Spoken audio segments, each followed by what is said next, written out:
Good morning friends, मैं धरित्री बाग आपको इस एपिसोड में स्वागत करती हूँ। और आज के जो टॉपिक है, हम बहुत बार लोगों की मदद करते हैं और वो लोग हमको वैल्यू नहीं देते तो हम दुखी हो जाते हैं। कई बार होता है, हम इंसान हैं, हम सबके साथ ऐसा होता है, चाहे न चाहे हम लोगों की मदद करना पड़ता है। हम सोसाइटी में रहते हैं, तो जब आपको इस चीज़ के लिए कभी उदासी आए कि मैंने किसी का मदद किया लेकिन बदले में उसने मुझे मान नहीं दिया, तो इस स्टोरी आप लोगों के लिए है, बल्कि हम सभी को इस चीज़ का याद रखना है। फ्रेंड्स, मैं एक स्टोरी बोलना चाहूँगी। अमेरिका के अंदर शिकागो शहर में एक बहुत ही नामी दामी हार्ट स्पेशलिस्ट रहते थे जिनका नाम था डॉक्टर जॉन। और उनकी इमेज बहुत ही रेपुटेड थी, क्योंकि वो डॉक्टर तो अच्छे थे ही, लेकिन बहुत बार लोगों की मदद बहुत अच्छे से करते थे। इसी के चलते उनको नॉमिनेट किया गया कि बेस्ट डॉक्टर के अवार्ड दिया जाएगा, उनके कंट्रीब्यूशन जो सोसाइटी की तरफ है उसके लिए। तो शिकागो से उनको न्यूयॉर्क बुलाया गया, न्यूयॉर्क शहर को, कि आप आइए। 1 महीने पहले उनको इन्फॉर्म किया गया कि सर आप आइए, आपके नाम नॉमिनेशन में लिस्ट में आया है, बेस्ट डॉक्टर का अवार्ड आपको दिया जाएगा। तो डॉक्टर जॉन 1 महीने से इतने खुश हुए कि पूछिए मत। जैसे अवार्ड रिवार्ड सभी को, हम सबको बहुत अच्छा लगता है। खुशी महसूस किए कि 25 सालों के बाद उनके प्रोफेशन को उनको सम्मानित किया जा रहा था। पूरे कंट्री में उनको लोग देखेंगे, जानेंगे, तो बहुत एक्साइटेड थे। और अपने फ्रेंड्स, रिलेटिव्स, अपने फैमिली मेम्बर्स को भी बताया, अपने बीवी बच्चों को भी बोला। और उस दिन का बेसब्री से इंतज़ार करने लगे कि कैसे 1 महीने उस दिन आएगा और अवार्ड को रिसीव करेंगे। और वो दिन फाइनली आया। वो अपने लिए सारे चीज़ें खरीदे, नए जूते, नए कपड़े, नए टाई, शू, इवन जो बैग लेके वो जाएंगे वो भी नया खरीद लिया। और बहुत एक्साइटेड थे कि क्या वो अवार्ड को लेने जाएंगे और सेलिब्रिटी की तरह लाइव टेलीकास्ट होगा, पूरे अमेरिका उनको देखेगा।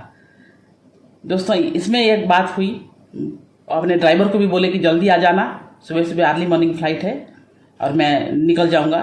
तो सुबह सुबह ड्राइवर आया उनको एयरपोर्ट ले जाने के लिए।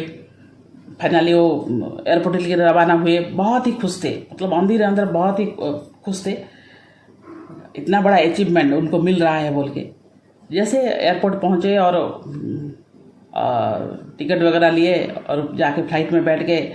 और फ्लाइट में बैठते ही उन्होंने कैलकुलेशन करना शुरू किया कि बचपन से लेकर आज तक किन किन लोगों ने उनकी लाइफ में वैल्यू ऐड किए हैं, किन की इंस्पिरेशन से इस प्रोफेशन में आए, कौन कौन लेक्चरर प्रोफेसर हैं जो इनको गाइड किए, उनके मम्मी पापा, जितने भी फ्रेंड्स रिलेटिव, जो लोगों का भी कंट्रीब्यूशन था, वो नोट्स बनाने लगे कि किन किन का नाम मैं सेमिनार में लूँगा। जो मुझे आधे घंटे का वक्त दिया जाएगा अपनी सक्सेस स्टोरी शेयर करने का या अपने अचीवमेंट शेयर करने का, तो इन लोगों का नाम मैं लूँगा, थैंक्स बोलूँगा। तो ये सब बनाते अंदर ही अंदर बहुत ही मतलब खुश महसूस कर रहे थे, अच्छा महसूस कर रहे थे कि मैं अवार्ड लेने जा रहा हूँ बोल के।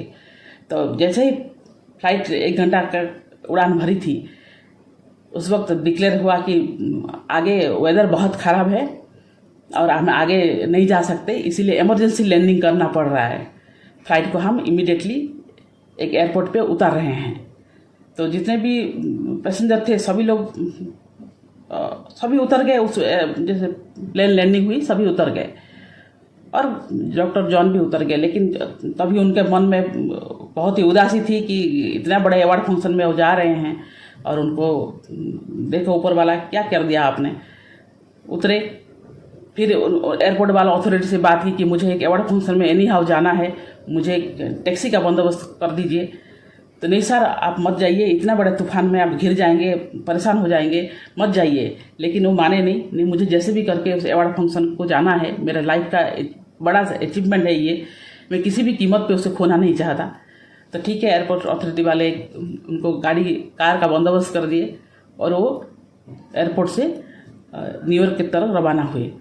लेकिन कुछ देर जाने के बाद फिर ऐसे लैंडस्लाइड हुई। वहाँ तो बर्फ़ के साथ ही बारिश होती है और आगे के रास्ता दिखाई नहीं दिया। और ड्राइवर ने बोला कि नहीं सर, आगे तो हम किसी भी कीमत पे जा नहीं सकते, रास्ता बहुत ख़राब है और तूफान की वजह से वो लोग रास्ता भी भटक चुके थे। और जा कर के एक झोपड़पट्टी जैसे दिख रहा था, कोई मामूली सा घर में। आज हमको यहीं रुकना है सर, आगे रास्ता बहुत ख़राब है, हम जा नहीं सकते। तो मजबूरी में वो लोग गए। ठीक है डॉक्टर साहब भी और कर भी क्या सकते हैं, बाहर है ऊपर वाले। हाँ, क्या खेल खेला, वो मनी मन भगवान को कोसते रहे। तो जाकर के उस दरवाज़ा को खटखटाया, एक झोपड़ तो दिखी, वहाँ दरवाज़ा खटखटाया और जाकर के एक बूढ़ी औरत वहाँ से निकली और उन्होंने बोला कि आइए, क्या मैं मदद कर सकती हूँ आपकी। तो उन्होंने बोला कि तूफान की वजह से हम गिर गए हैं, जा नहीं पा रहे हैं आगे, और आगे मुझे अवार्ड लेने जाना था, बट रास्ता ख़राब है, मौसम बहुत ही ख़राब है, हमको थोड़ा आपके घर में थोड़ा जगह दीजिए, हम थोड़ी देर में तूफान थमते ही हम निकल जाएंगे। तो बूढ़ी औरत ने बोला कि ठीक है सर, अंदर आ जाइए। दोनों को अंदर बुलाया, दोनों को दो टॉवल दिए सरवर पोंछने के लिए, और दोनों अंदर बैठे। और अंदर जाकर के बूढ़ी माँ ने 2 गर्म दूध ले आई और दोनों को सर्व किया। इतना अच्छा घर नहीं था, थोड़ा टूटा फूटा सा घर था, और उसमें वो बूढ़ी औरत अकेले रहती थी। तो उनको क्यूरियोसिटी हुई डॉक्टर जॉन को। उन्होंने पूछा कि अम्मा, आप यहाँ अकेले रहती हो? तो वो बूढ़ी औरत ने बोला, नहीं बेटा, मैं अकेले नहीं रहती, मेरे साथ एक मेरा पोता रहता है, 12 साल का है, और मेरे बेटे और बहू एक रोड एक्सीडेंट में उनका डेथ हो गया है, और उनका एक ही बेटा है और वो मेरे साथ रहता है। लेकिन बात यह है कि वो बीमार है, उसका हार्ट में एक होल है, जो मैं पैसे जोड़ रही हूँ। मैंने सुना है शिकागो के अंदर एक डॉक्टर जॉन है बोल के, वो लोग बोलते हैं कि वो ही उनको ठीक कर सकते हैं। तो मैं पैसे जोड़ रही हूँ ताकि मैं उन डॉक्टर जॉन तक पहुँच सकूँ। और इतने में डॉक्टर जॉन बोले कि अम्मा, मैं आपके पोते को देखना चाहूँगा। तो दूध का ग्लास पी चुके थे, जैसे ही बूढ़ी अम्मा के हाथ में दे दिया, और बूढ़ी अम्मा उनको अंदर की तरफ ले गई, और एक कमरे में जहाँ पे उनका 12 साल का पोता लेटा हुआ था, सोया था। डॉक्टर जॉन बैठे और उस बच्चे को देखा, और बूढ़ी अम्मा को भी एक कुर्सी दे दिया, अम्मा आप बैठो, आप जानती हो मैं कौन हूँ? बूढ़ी अम्मा बोली, नहीं बेटा, मैं तुम्हें नहीं जानती। शिकागो के अंदर एक डॉक्टर जॉन है जो हार्ट स्पेशलिस्ट हैं, और वही मेरे पोते का इलाज करके ठीक कर सकते हैं। तो मैं वही डॉक्टर जॉन हूँ। और आप जो इतने सालों से जो दुआएं मांग रही थी, प्रेयर कर रही थी, शायद ऊपर वाला ने इसी तरह आपके प्रार्थना कबूल किया, आपकी दुआएं कबूल हुई। तो दोस्तों, ये स्टोरी के थ्रू आप ये सब सोच लीजिए कि डॉक्टर जॉन उसी वक्त तक ऊपर वाले को कोस रहे थे, उसी वक्त तक वो खुद को कोस रहे थे, ऊपर वाले को कोस रहे थे कि आज का दिन ऐसा क्यों होना था, आज का ही दिन ऐसा क्यों होना था, इतना बड़ा तूफान आने का, रास्ता भटक जाने का, इस सारे चीज़ों के लिए ऊपर वाले से कोस रहे थे।